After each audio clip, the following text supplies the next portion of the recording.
শ্রেষ্ঠ বলেছেন, তুমি যাকে আমার চেয়ে বেশি ভালোবাসবে আমি তাকেই তোমার থেকে দূরে নিয়ে যাব এবং তোমাকে একা করে রাখবো।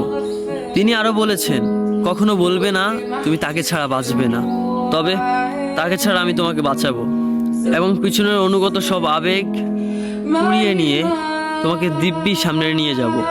তুমি কি দেখো না, ঋতুরাও বদলে থাকে, ছায়া দেয় যে গাছটা শুকিয়ে গেছে।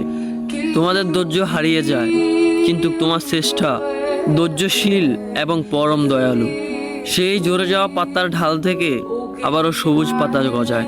তুমি দেখো না তোমার শ্রেষ্ঠার নিদর্শন, যে মানুষটাকে তুমি নিজের অংশ ভাবতে সেই মানুষটাও একদিন অচেনা হয়ে যায়, তোমার মন ভেঙে যায়।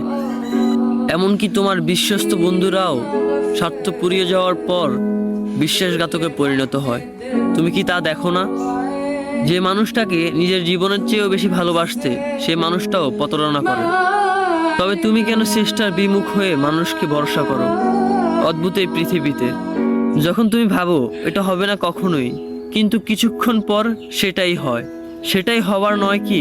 তুমি বলো আমি পড়বো না, অথচ তুমি পড়ো। তুমি বলো আমি বিরক্ত হব না, অথচ রোজ তুমি বিরক্ত হও। এবং সবচেয়ে বিচিত্র বিষয় হলো, তুমি বলতে থাকো আমি মরে গেছি, অথচ তুমি বাঁচো। তোমার চেষ্টা তোমাকে বাঁচায়, তোমার চেষ্টা তোমাকে বাঁচিয়ে রাখে। তো শুকরিয়া আদায় করো তোমার সেই সৃষ্টিকর্তা মহান রব্বুল আলামিনের উপর।